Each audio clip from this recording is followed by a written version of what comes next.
Hey guys, welcome back to wanted. So ఈరోజు మన వీడియోలో చాలా ఇంపార్టెంట్ టాపిక్ అని నేను అనుకుంటున్నా. కొందరికి క్లారిటీ వచ్చేస్తుంది దేని మీద అంటే, మనం 10,000, 15,000, 20,000 ఇలా ఈ 10,000 to 20,000 మధ్యలో సంపాదించే వాళ్ళకి ఒక క్లారిటీ మిస్ అవుతుంది.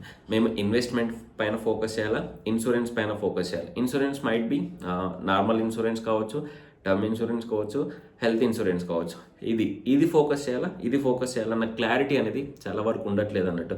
నా ఫ్రెండ్స్ ఇన్వెస్ట్మెంట్ చేస్తున్నారు, నేను ఇన్వెస్ట్మెంట్ చేయాలి. నీ ఫ్రెండ్కి ఎక్కువ సంపాదన ఉండొచ్చు, ఓకే, ఇన్వెస్ట్మెంట్ చేస్తున్నాం, మరి నీకు అంత సంపాదన లేదు కదా, సో మనం ఏం చేయాలి అనే దానిపైన మనం ఈరోజు ఒక క్లారిటీగా తీసేసుకుందాం. So first understanding section 1, understanding priorities.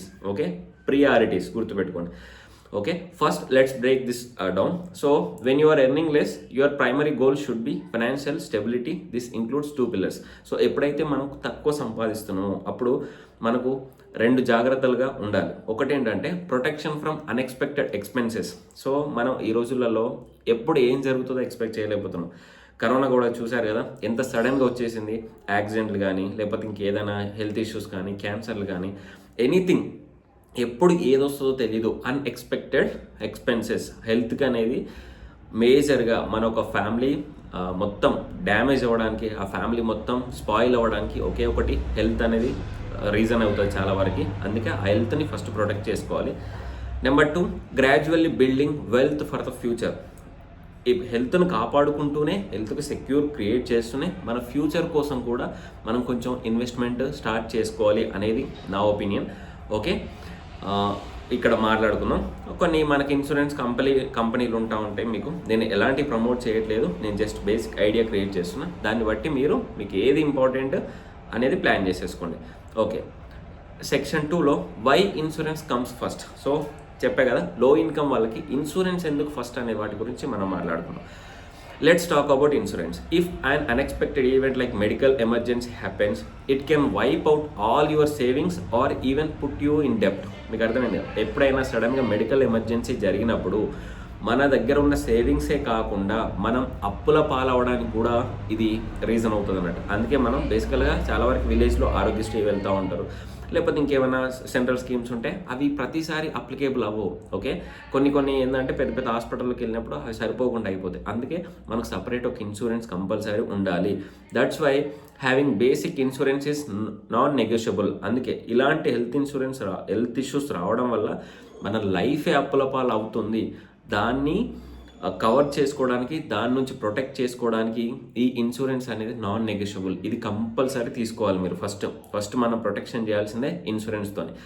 Employees ఉంటారు కదా, ఎంప్లాయీస్కి మ్యాక్స్ కంపెనీలో ఉంటాయి విత్ ఫ్యామిలీ డిపెండెంట్స్ కానీ, ఎంప్లాయీకి ఎవరైతే ఉంటారో వాళ్ళకి ప్లస్ డిపెండెంట్ వాళ్ళకి చాలా వరకు కవర్ అవుతూ ఉంటాయి. కొన్ని కంపెనీస్ ఏంటంటే మనకు డిపెండెంట్స్ ప్లస్ ఇన్లాస్ కూడా కవర్ అవుతూ ఉంటాయి. అది ఒకటి గుర్తుపెట్టుకోండి.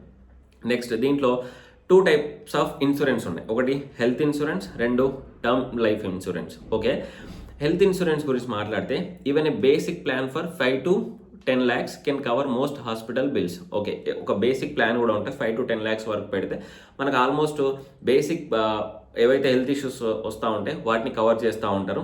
Okay, plans like the government backed Ayushman Bharat Yojana or affordable private policies can help లో ఇన్కమ్ ఎర్నర్స్. కొన్ని ప్రైవేట్ కంపెనీస్ కూడా ఉన్నాయి. ఇంకోటి ఏంటంటే ఏజ్ని బట్టి మారుతూ ఉంటాయి. అందుకే కొంచెం దాన్ని బట్టి మనం ప్లాన్ చేసేసుకోవాలి అన్నట్టు. ఏజ్ని బట్టి కూడా మారుతూ ఉంటుంది. ఓకే, ఇది చిన్నవి ఉంటాయి. 5 to 10 lakhs చూసుకోవడం చాలా బెటర్. ఇయర్లీ 5 to 10 lakhs కంటే ఎక్కువ హెల్త్ ఇష్యూస్ వచ్చే ఛాన్సెస్ చాలా తక్కువ ఉంటాయి. ఫస్ట్ హెల్త్ ఇన్సూరెన్స్ పైన ఫోకస్ చేయాలి. Number 2, term life insurance. ఈ టర్మ్ లైఫ్ ఇన్సూరెన్స్ కూడా if you are supporting your family, నీ ఫ్యామిలీకి నువ్వు ఒక్కడివే ఉండవు, నువ్వు పోతే బ్యాక్గ్రౌండ్లో ఎవరు లేరు. చెప్పలేం కదా, ఎప్పుడు ఏం జరుగుతుందో ఎక్స్పెక్ట్ చేయట్లేదు. యాక్సిడెంట్లు అవుతున్నాయి, హార్ట్ అటాక్లు వస్తున్నాయి, హెల్త్ ఇష్యూస్ వస్తున్నాయి. ఎప్పుడు ఏ ఎమర్జెన్సీ వచ్చి ఒక పర్సన్, ఈ రోజు ఉన్న పర్సన్ నెక్స్ట్ డే కానీ ఈవెన్ నెక్స్ట్ సెకండ్లో ఉంటున్నాడా కూడా తెలియట్లేదు అన్నట్టు. అలాంటి లైఫ్లో మనం ఉన్నప్పుడు ఈ ప్రొటెక్షన్స్ మన ఫ్యామిలీకి ఇవ్వాలా ఇవ్వకూడదా, ఈ క్వశ్చన్ మీరు చేసుకోండి. దీంట్లో మీరు ఒక్కరే మీ ఫ్యామిలీకి సపోర్ట్ చేస్తున్నారు అంటే term insurance 100% important. I'm not providing ఇది తీసుకోండి అని నేను చెప్పను. నాకు ఎలాంటి ప్రమోషన్స్ వద్దు. మీరు ఏదో ఒకటి తీసుకోండి. కొంచెం క్లెయిమ్ రేషియో ఎక్కువ ఉండి చూసుకొని ఏదో ఒకటి నీ ఫ్యామిలీ కోసం ప్రొటెక్షన్లా ఉండడానికి ఒక ఇన్సూరెన్స్ తీసుకో. ఓకే, ఒక్క టర్మ్ ఇన్సూరెన్స్ తీసుకో. నువ్వు సడన్గా పోయినప్పుడు 50 లక్షల, ₹1 కోటి, 2 కోట్ల వాళ్ళకి వస్తావు. నువ్వు ఉన్నా లేకపోయినా దాన్ని బ్యాంక్లో ఫిక్స్డ్ డిపాజిట్ వేసుకొని అయినా వాళ్ళు నెలకు బతకగలరు. అంతే, సడన్గా మీరు అన్యాయం చేసి పోకూడదు ఎవరికైనా. మీరు కొంచెం ప్రొటెక్షన్ ఇవ్వండి. Okay, for example, A 30 years old earning 20,000 per month can get 50 lakhs term plan. Okay, ఎవరైనా 20,000 per month ఎర్న్ చేసే వాళ్ళకి 50 lakhs టర్మ్ ఇన్సూరెన్స్ ఈజీగా వచ్చేస్తుంది. కొంచెం ఎక్కువ ఎర్న్ చేస్తే 1 crore కానీ 2 crores ఇలా కూడా మనం ప్లాన్ చేసుకోవచ్చు అన్నట్టు. ఓకే, ఎంత మామూలుగా 500కో 1000కో వచ్చేస్తూ ఉంటుంది. సో నేను తీసుకుంది 2 crores మ్యాక్స్ లైఫ్ అనుకుంటా. ఓకే, మ్యాక్స్ లైఫ్ నేను మంత్లీ పెట్టుకున్నా. ఓకే సార్, వాడికి ఎందుకు ఇవ్వాలి అమౌంట్, కొంచెం మనం స్ప్రెడ్ చేసేసుకొని అక్కడ ఇన్వెస్ట్మెంట్ చేసేసుకొని, అందుకే మంత్లీగా సిప్లా పెట్టేసుకున్నాను నేను దాన్ని. ఓకే, 2 crores దాన్ని. Section 3 investments after insurance. ఇక్కడ సెక్షన్ 3లో ఏం మాట్లాడుతున్నా, ఇక్కడ వరకు మన లైఫ్ ప్రొటెక్షన్, మన ఫ్యామిలీ ప్రొటెక్షన్ అయిపోయింది. ఇప్పుడు మన ఫ్యూచర్ ఏంటి, మన ఫ్యూచర్కి మనం ఏం దాచుకోవాలి, కొంచెమైనా దాచుకోవాలి కదా.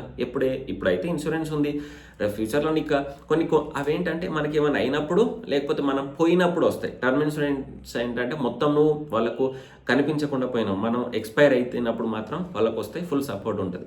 మరి ఉన్నప్పుడు మనం ఇలానే ఉంటాం, కొంచెం కంటిన్యూస్గా ఎదుగుతూ ఉంటాం. మనకు కావాలి అనుకున్నప్పుడు కొన్ని తీసుకోవాలి కదా. ఇప్పుడు బండే కావాలి, కారు కావాలి, లేకపోతే ఒక ఇల్లు కావాలి, లేకపోతే పిల్లల ఎడ్యుకేషన్కైనా మంచి సపోర్ట్గా ఉండాలి అన్నప్పుడు ఇన్వెస్ట్మెంట్స్ ఆలోచనలు వస్తూ ఉంటాయి. సో ఇది okay, once you are covered your self with insurance, it's time to grow your money. Okay, అర్థమైంది కదా. వన్స్ మీరు ఇన్సూరెన్స్కి ఫోకస్ అయిపోయిందంటే నెక్స్ట్ నీ మనీని గ్రో చేసుకోనికి రావాలి. Even with a low salary you can invest a small amounts ఉంటాయి. Okay, let's look at few options. మన కొంచెం శాలరీ అయినా కొంచెం శాలరీ వాళ్ళకి కొంచెం ఇన్వెస్ట్మెంట్. ఓకే, ఇంత శాలరీ వచ్చినోడు ఇంత ఇన్వెస్ట్మెంట్ చేసుకొని, ఇంత శాలరీ వస్తే నేను ఇంత ఇన్వెస్ట్మెంట్ చేసేసుకుంటాను, నాకు ఇంత రిటర్న్స్ సరిపోతుంది, ఇంత వచ్చిన వాళ్ళకి ఇంత రిటర్న్స్ కావాలి, నాకు అవసరం లేదు, అంత అత్యాశ లేదు అనే ఆలోచన ఉండాలి మనకి. నెక్స్ట్ ఫస్ట్ది mutual fund via SIPs, systematic investment plans. You can start with 500 a month over 10 years assuming 12% annual return, that 500 can grow 1.1 lakh, so 1.15 lakh. So మీకు అర్థమైంది కదా. ఈవెన్ ఆ పర్సెంటేజ్ ఇట్లా పక్కన పెట్టండి, యావరేజ్గా 12% మంచి మ్యూచువల్ ఫండ్స్లో వస్తుంది. ఒక మంత్లీ 500, 20,000 సంపాదించే వాళ్ళకి మంత్లీ 500 ఇన్వెస్ట్మెంట్ అనేది పెద్ద మ్యాటర్ కదా. ఇది ఒక ఆప్షన్ ఉంది. Next PPF, public provident fund. ఇదేంటంటే 15 years లాకింగ్ పీరియడ్ ఉంటుంది. PPF is a government backed option that gives you 7 to 8% tax free returns. దీని ట్యాక్స్లో కూడా మంచిగా పెట్టుకోవచ్చు. Investing 1,000 month for a 15 years you can grow up to 3.25 lakhs. మీకు అర్థమైంది కదా. Monthly ఒక 1,000, అదొక 500, ఇది ఒక 1,000. ఎందుకంటే ఎంత ఉంటే అంత ఖర్చు చేస్తాం, ఎంతో కొంత సేవ్ చేసుకుంటే మనకు కళ్ళ ముందు కనిపిస్తుంది అన్నట్టు. మన దగ్గర ఎంతున్నా అయిపోతుంది, మనుషులం కాబట్టి ఈ కోరికలు ఆ కోరికలు అన్ని కోరికలు ఉంటూనే ఉంటాయి. సో దాంట్లోకి వెళ్ళి కొంచెం దాచుకున్న తర్వాత మనం ప్లాన్ చేసుకోవచ్చు. నెక్స్ట్ ఇండెక్స్ ఫండ్స్, ఈటీఎఫ్స్ అయినా ఉంటాయి. ఆల్రెడీ మనం ఈటీఎఫ్స్ వీడియోస్ చేసాం, దాంట్లో అయినా మనం ఇన్వెస్ట్మెంట్ చేసుకోవచ్చు అన్నట్టు. సో ఇది మీకు అర్థమైంది కదా, ఒక క్లారిటీ అయితే. ఒక ఎగ్జాంపుల్ చెప్పా, 20,000 సంపాదించే వాళ్ళకి ఒక 3,000 to 4,000 సేవ్ చేసుకోవడం పెద్ద మ్యాటర్ కాదు. ఒక 2,000 to 3,000 మనం ఫ్యామిలీని ప్రొటెక్ట్ చేసుకోవడానికి ఇన్సూరెన్స్, హెల్త్ ఇన్సూరెన్స్ అయినా టర్మ్ ఇన్సూరెన్స్ అయినా తీసుకోవడం పెద్ద మ్యాటర్ కాదు. ఇవి తీసుకోండి కంపల్సరీ. మనకి ఎప్పుడు ఏం జరుగుతుందో తెలియదు కాబట్టి మీ లైఫ్లో ప్రొటెక్షన్ అనేది చాలా ఇంపార్టెంట్. నీ ఫ్యామిలీ ప్రొటెక్షన్ అయినా నీ ప్రొటెక్షన్ అయినా చాలా అంటే చాలా ఇంపార్టెంట్. నేను ప్రమోషన్స్ కోసం చేయలేదు, మన వాళ్ళకి బెటర్గా ఉండాలి. తెలియని వాళ్ళు ఉంటారు, చాలా వరకు తెలియదు ఇది ప్రొటెక్షన్ ఎందుకు అంటే ఉండాలి. నాకు తక్కువ శాలరీ వస్తుంది, నాకెందుకు ఇన్సూరెన్స్ కాదు. యాక్సిడెంట్ అయ్యేటప్పుడు నీకు తక్కువ శాలరీ వస్తుంది, నేను యాక్సిడెంట్ చేయను, యాక్సిడెంట్ అవ్వదు అని ఉండదు కదా. హెల్త్ ఇష్యూ వచ్చేటప్పుడు నీకు తక్కువ శాలరీ ఉంది, హెల్త్ ఇష్యూ రాదని చెప్పలేం కదా.